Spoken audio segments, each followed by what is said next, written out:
welcome. Today we're talking to a filmmaker who's always making headlines. Of course, it's Gopal Varma. Hello and welcome, sir. Hi. Now, belated birthday wishes. You just turned 60, in fact. Yes. How did you celebrate? I celebrate every day actually, so I don't see anything in particular about the birthday. Yeah. What wisdom has all these years brought along? I mean, I'd like to quote Socrates that only thing I know is nothing. Okay. So yeah. So I don't think anyone really because situations come out of the blue, and so I don't think anyone really can know or learn or become wiser. You just respond to a situation, whatever comes to your mind at that time, and that goes in some other way, whether you intended it or not. So, this milestone, would you consider it a special 160, or is it your filmy milestones that matter to you more? I mean, first of all, I don't really keep track of my age, one, and second also I don't, even a film, once I finish doing the final mix, it just goes out of my mind. Yeah. So, right now your latest film, Dangerous, is finally ready to hit theatres. It was quite a struggle for you to bring it out to the theatres.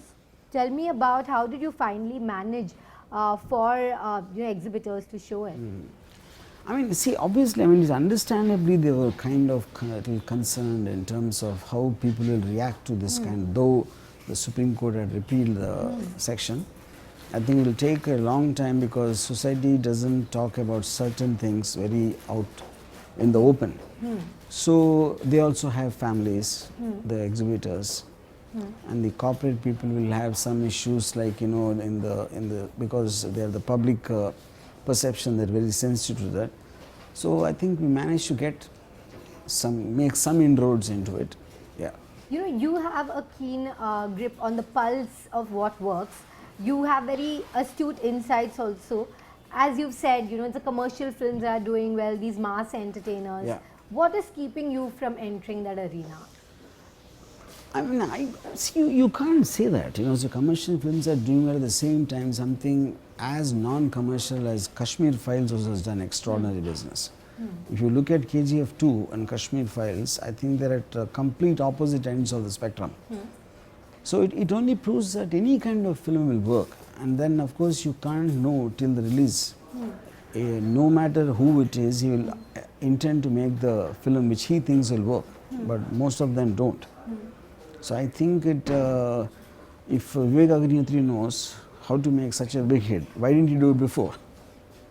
You know, for example, now the South dubbed films, suddenly they woke up to that. What if they woke up 10 years back? I don't know what would have happened. You know, Malayalam films became very popular on OTT, and we know they're very close to real life, and they choose very thought-provoking subjects as well. But it's these Telugu, Kannada, you know, mass entertainers that have done well at the box office. So, do you think, as the audience wants something that is not politically correct but just entertaining? Yeah. I mean, I honestly believe the masses, the bulk of the audience, they don't want to tax their mind or thinking of rationality. As long as they're sitting in the theatre, they want to feel an emotional high. I think that is what those films are supplying. Yeah. Sir, and who's your target audience with films like Dangerous? Who do you want to bring to the theatres? I mean, that's a difficult thing to say. You know, see, I think when we have such huge masses of population, like we just discussed, they watch various kinds of films. But I think anything which is unique, there'll be a section of people who get attracted, because I can claim that a love story made an action crime drama with the lead couple as lesbians is something never been done before. So that uniqueness, I believe that will attract some people. Yeah. How comfortable were you when you were shooting this? You know, because you. I was very comfortable because since the inception of the idea is mine, and once I get the actors on board, so then it's just a question of shooting it. Yeah. What has been the reaction from the film industry to this promo? I mean, a lot of people don't like it. A lot don't like the idea of it. Maybe not the film. So it is like the very reason I take up a subject like that kind of makes people uncomfortable. So do you need to do it? Some people ask me. So there's no such thing as you need to do anything. Not only this. It's my wish, yeah. Is that why you do things, you know, I know, I'm sure a lot of people want to work with you, they pick up the phone and they say they want to work with you, but still you continue to want to work with newcomers and choose subjects that you want to do. What is the driving force? I mean, see, for me, newcomers, they look like characters in a film, you know. Whereas established faces, because they come with so much of baggage of other films, the believability factor, because they mostly make genre films. The genre films, for me to see established faces, always it comes with a, I mean, certain thing. The way it is projected, I just feel it won't be right. So who are these stars that you worked with earlier who have approached you now to make a film? Anyone you've No, see, no one approaches anyone. Okay. It's a question of when we just kind of get a subject, or sometimes the actor might say, would you like to do something like this? Or I might say that. So it's not like someone will start approaching others. Yeah. Okay. So you are one of the few filmmakers who've actually done pan-Indian films before they were a term, you know, especially a film like Shiva. Even the Telugu one that original was a cult film, your debut film in fact. Rangila also had a nationwide appeal. You know, films like these. So what do you feel makes a true pan-India film? I mean, I don't know if, what exactly the definition. See, for example, you see an American film, a Hollywood film coming in, working everywhere, they don't call it a pan-world film. You know, I think it is the content, the way it is shot, appeals to a lot of audience, one, and second, they take the trouble to distribute it. It is possible that a Korean film also might work. It is possible in some other countries film might work, but the distributor might not even try it. Like for example, like I just now said, if Telugu films were released as dub films and Kannada films right from the beginning, who knows whether they would have worked or not? I mean, it sounds ridiculous that no one tried. That is true. Yeah. So do you think now that you suggested that Bollywood should dub their films and go down south, do you think they will find the same kind of success that these stars did? I don't think so. Why See, is the that? reason is because see, it is this. Why is Telugu and Kannada film working here? Because sensibility, they're very close to the so-called masses. I think Bollywood has become too streamlined, and their sensibility is much more English. It's much more cerebral. So they don't cater to the base pulse of the audience, you know. And I think it will take them very long time to understand exactly what films like KGF and Triple R are. So would you agree that a good film may not necessarily be the highest grossing one? But good film is very difficult to define. Say a film, either it makes money or the so-called critics like it. So in history it remains as a good film. Third is an individual liking it.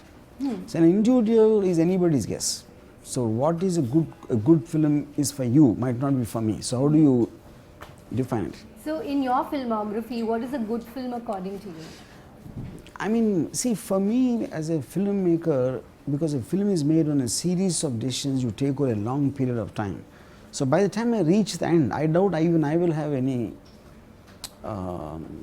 understanding of it. Sometimes a film which is done very well, when I see it, I don't like it now because my taste changed now. So which film is that? Many films. Which Like for example, Company I don't like. You don't like Yeah. Company, right? The reason is because I've understood the underworld so much more after Company. Oh, wow. So when my understanding is different, it looks fake.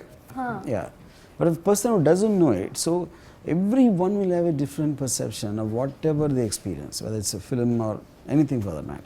So which is a film that didn't do well and was not appreciated, but you still like it? Maybe Not a Love Story.